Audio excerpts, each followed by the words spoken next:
अस्सलाम वालेकुम, मैं मोहम्मद उल्कनैन और अपने यूट्यूब चैनल नो साइड के साथ इलेक्शन के रिजल्ट जो हैं वो ऑलमोस्ट आ चुके हैं।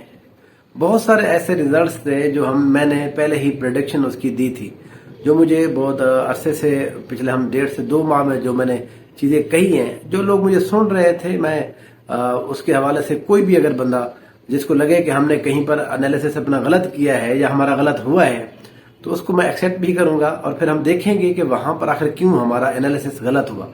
देखिए, ये एक ग्रेजुअल प्रोसेस होता है। जब आप किसी जगह पर एनालिसिस करते हैं फिर देखा जाता है क्या वही फैक्टर ही कार फरमा थे किसी की जीत और हार में, या कोई और फैक्टर आ गया है जिससे हमारा एनालिसिस ठीक नहीं हुआ। अगर नहीं हुआ तो ये जरूरी नहीं है कि मैंने पहले भी कहा हम 100% ठीक हूं, लेकिन बहरहाल इस बार फिर हम 90% जो है वो ठीक रहे हैं। बहुत सारी चीजें हमारे ठीक रही हैं। बहुत सारे चीजों के ऊपर हमारे एनालिसिस को आरोज ने गलत साबित करने की कोशिश की है, उसको भी हम डिस्कस इंशाल्लाह करते हैं। लेकिन अभी जो है मैं सिर्फ यही बताना चाहता हूँ आप लोगों का थैंक यू सो मच। आपने मेरे पिछले 2 माह में साथ दिया, आगे भी हमारा इंशाल्लाह साथ रहेगा। ये मैं रोजाना की बुनियाद पर हम इंशाल्लाह वीडियोस करते रहेंगे। अभी क्योंकि वो पॉलिटिकल प्रोसेस जारी है, जब तक गवर्नमेंट नहीं बनती वो मैं आपसे चीजें बताता रहूंगा। इस इलेक्शन के अंदर जो बहुत सारे जो है वो बड़े सरप्राइजिंग रिजल्ट्स आए हैं। अच्छा, बहुत सारे ऐसे थे जो सरप्राइजिंग थे, उनको तब्दील कर दिया गया, उनकी हम अभी बात नहीं करते। जो अभी तक वाकई हो चुके हैं वो मैं थोड़ा आपको बता देता हूं।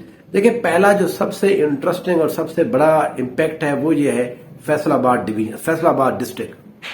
देखिए, फैसलाबाद डिस्ट्रिक्ट के अंदर 10 सीटें थी कौमी असम्बली की, और उनका कौमी असम्बली की 10 सीटों में से 9 सीटें जो है अभी तक कंफर्म्ड, जो जिनका ऐलान हो चुका है, तहरीक इंसाफ जीत चुकी है। एक सीट जो है जो समुद्री वाली है, हाफिज मुमताज के मुकाबले में शहबाज बाबर को जितवाया गया है, उसके ऊपर तनाजा है क्योंकि उसके अंदर आखिर में डंडी मारी गई है। तो क्लीन स्वीप लगा है मेरे अपने हिसाब से। सिर्फ 4 एमपीए, बल्कि 3 या 4 एमपीए की सीट है जो पाकिस्तान मुस्लिम लीग नून जीतने में कामयाब रही है। नहीं तो वहां पर पाकिस्तान तहरीक इंसाफ के जो हिमायत याफ्ता लोग थे उन्होंने क्लीन स्वीप किया। उसकी वजह क्या है मैं थोड़ा बताता हूँ। देखिए, फैसलाबाद के अंदर जब पाकिस्तान तहरीक इंसाफ की गवर्नमेंट थी तो यहाँ पर जितनी भी इंडस्ट्री है, खसूसन यहाँ पर जो टेक्सटाइल की इंडस्ट्री है, उनको बहुत ज्यादा मराद दी गई। ये मैं अपने एनालिसिस में बहुत बार कह चुका हूं कि उस चीज का इम्पैक्ट पड़ेगा। देखें, जिस जगह के ऊपर कोई चीज ज्यादा किसी चीज का असर होता है तो उसका इम्पैक्ट बहरहाल इलेक्शंस के अंदर जरूर पड़ता है। जैसे ओवरसीज पाकिस्तानीज का इम्पैक्ट जो है हमारे डीजी खान, डेरा गाजी खान और इस इलाकों में पड़ा, वहां पर इलेक्शन बिल्कुल रिजल्ट जो है और तरह से आए। लेकिन जी मैं बताता हूँ क्या हुआ। मैं डेरा गाजी खान के अंदर मौजूद रहा, आरओ ऑफिस के अंदर मौजूद रहा, मुझे पता है वहां पर क्या ड्रामेबाजी और बदमाशी जहां पर हुई। मैं उसके ऊपर हम बात इंशाल्लाह करते रहेंगे। अभी जो है फैसलाबाद के अंदर क्योंकि टेक्सटाइल की इंडस्ट्री बहुत ज्यादा है, इमरान खान साहब ने टेक्सटाइल के हवाले से बड़े काम किए थे। यहां पर इमरान खान साहब जब भी आए उन्होंने यहां पर मराद दी है टेक्सटाइल इंडस्ट्री को। इवन के 2021 की ये खबर है, ये अखबारात में भी छपी है, मेन स्ट्रीम मीडिया के ऊपर भी, जो एप्टमा, जो आल पाकिस्तान टेक्सटाइल वालों की जो एक ऑर्गेनाइजेशन है, उसके जो सदर थे गौर खान साहब मेरे ख्याल में उस वक्त थे, उनका अपने बयानात छपे हुए थे कि हमारे पास इतनी ज्यादा ऑर्डर आ गए हैं एक्सपोर्ट के कि हमारे पास अब ये हमारी मशीनरी की इतनी ताकत, फैक्ट्रियों के अंदर इतनी कैपेसिटी नहीं है कि वो अब ऑर्डर जो है हम उनको मुकम्मल कर सकें। तो उसने फिर ये कहा था, इमरान खान साहब उस दिन वहां पर मौजूद थे, उन्होंने कहा जी हमें कुछ मराद दी जाए ताकि हम बाहर से इंडस्ट्री के जो पुर्जाजात है वो मंगवा सके। तो 10 अरब रुपए के इन्होंने नई इंडस्ट्री के वो जो मशीनें हैं वो बाहर से एक्सपोर्ट की थी, इंपोर्ट की थी यहां पर लगाने के लिए, नई इंडस्ट्री लगाने के लिए। लेकिन उसके बाद जो है हालात बड़े खराब रहे। अब लोगों को शायद समझ आ रही होगी। मैं जब उस वक्त बात कर रहा था उनका ये ख्याल था शायद मैं तहरीक इंसाफ के लोगों को, उनके बयानिए को सपोर्ट कर रहा हूं। देखिए, मैंने बहुत सारी जगहों के ऊपर मुस्लिम लीग नून की हमेशा हिमायत की है, पार्टी के ऊपर मैंने बेतहाशा उनकी सपोर्ट की है बहुत सारे मामले के ऊपर। इमरान खान साहब पीटीआई के हवाले से मैं बात करता रहा हूं। लेकिन देखें, बात यह है कि कुछ चीजें आपको दिखाई दे रही होती, अगर कोई बंदा आंखें बंद कर ले तो उसका कोई इलाज नहीं है। कम से कम हमारी थोड़ी बहुत आंखें खुली हुई हैं, सारी भी नहीं खुली, ये हम एक्सेप्ट करते हैं। लेकिन फिर भी تو اس لیے اس کا بہت بڑا امپیکٹ گیا ہے. فیصل آباد کے اندر لوگ مزدور جو ہیں وہ جو ٹیکسٹائل انڈسٹری میں کام کرتے تھے، جب پی ڈی ایم کی گورنمنٹ آئی تو وہ بے روزگار ہو گئے، یہاں فیکٹریاں بند ہو گئیں، اتنی زیادہ مہنگائی ہوئی، آرڈر جو ہے ان کو کینسل کرنے پڑے. سمپل بات ہے، آپ نے پہلے سے آرڈر لے لیے ہوئے تھے، 6 سے 8 ماہ پہلے کے اگلے کے سال تک کے لوگ آرڈر لے لیتے ہیں. جب آپ یہاں پر بنانے لگے اس وقت ڈیزل کی قیمت، پیٹرول کی قیمت جو ہے، وہ گیس کی قیمت جو ہے، وہ میں مثال دے رہا ہوں 10 روپے تھی جب انہوں نے آرڈر لیے تھے، اور جب آرڈر ان کو مکمل کرنے تھے ان کی قیمتیں 200 روپے چلی گئیں. تو وہ تو اس کو جس کو کہتے ہیں وہ مکمل ہی نہیں کر پاتے تھے، ان کو سراسر نقصان ہوا. اس چیز کا ریئیکشن دیا ہے فیصل آباد نے. پھر اس کے بعد میں آپ کو ایک اور جو سرپرائز تھا مسلم نون کے لیے، ہمارے لیے نہیں تھا، میں نے تو پہلے ہی کہا تھا، خرم دستگیر صاحب، گجرانوالہ ڈسٹرکٹ کے اندر خرم دستگیر، جس کے بارے میں کہا جاتا ہے کہ فاطمہ جناح کے مقابلے میں اس کے والد صاحب جو ہے وہ یہاں پر ان کو جتا دیا گیا تھا، فاطمہ جناح کو بھی ہرا دیا گیا تھا. یہ اتنے بڑے تگڑے یہاں پر خرم دستگیر صاحب تھے، اور بالآخر یہ بت بھی ٹوٹ گیا. پولیٹیکل یہ جو بت تھا یہ توڑا ہے.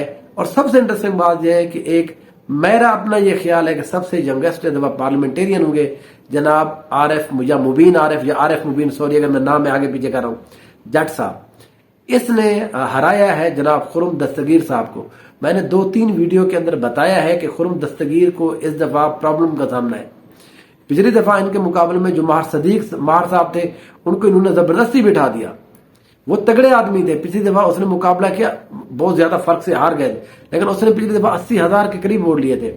اب انہوں نے اس کو ہٹا کر کیا کیا جی، نیا بندہ تاکہ آ جائے، ہم آرام سے الیکشن جیت جائیں گے. لیکن وہ بہرحال اس طرح سے ان کا جو کام ہے وہ نہیں بنا. بہرحال پھر بھی خرم دستگیر سے باہر سکے. ایک اور سب سے سرپرائزنگ رزلٹ ابھی تک بہت سارے لوگوں کی نظر میں چھپا ہوا ہے، وہ ہے جناب ہاشم جمع بخت کا MP کا الیکشن. ہاشم جمع بخت مخدوم جو خسرو بختیار ہے ان کے یہ بھائی ہیں. یہاں صوبے کے اندر وہ صوبائی وزیر خزانہ رہے، بہت پاورفل پوسٹ ہے پنجاب کے اندر، ایون وفاق کے اندر کہیں پر بھی وہ خوب انجوائے کہ انہوں نے آخر میں جا کر PTI کے ساتھ وہ نہیں رہے، یا کم سے کم PTI نے ان کو ٹکٹ نہیں دیا. انہوں نے آزاد حیثیت میں الیکشن لڑا. وہاں پر ان کو جو شکست ہوئی ہے وہ پاکستان تحریک انصاف کی حمایت یافتہ فیمیل سائمہ کمل صاحبہ نے ان کو شکست دی ہے. اور شکست کا جو مارجن تھا 56,000 ووٹ تھے سائمہ کمل صاحبہ کے، اور ہاشم جمع بخت کے وہاں پر ووٹ تھے صرف 20,000.